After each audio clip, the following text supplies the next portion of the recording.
A vengeful spirit haunts young Faye, tied to her mom's dark secret. Can she break free from its curse?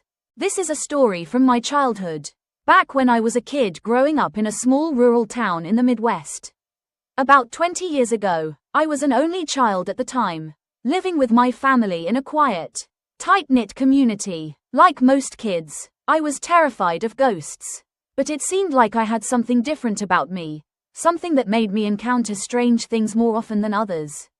I kept having these episodes, like I was being possessed.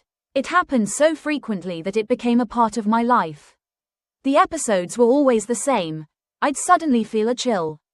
My whole body would break out in goosebumps, and it was like someone was standing behind me, brushing their hand across my back.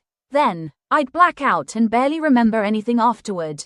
At first, I told my mom about it. She brushed it off, saying I was just scared of ghosts and letting my imagination run wild. But the episodes got worse.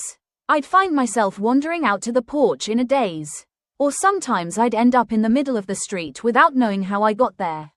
Other times, I'd be sitting alone, crying, with no memory of why. Someone always managed to pull me back just in time. Eventually, my mom started to believe something was wrong. She took me to see the older folks in town, people who knew about spiritual things.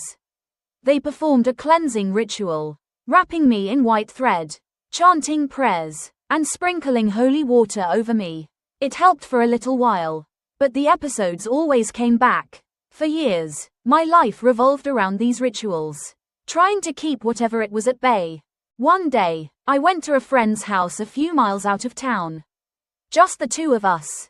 No adults. There, I met my friend's uncle, an old guy who was known around town for dabbling in the occult, someone who knew things. He stared at me for a long time before calling me over. "Kid," he said, "do you know you've got a spirit following you?" I froze, my heart racing, and asked, "How do you know that?" He looked me dead in the eyes and said, "You need to tell your mom to make peace with it. That spirit's been following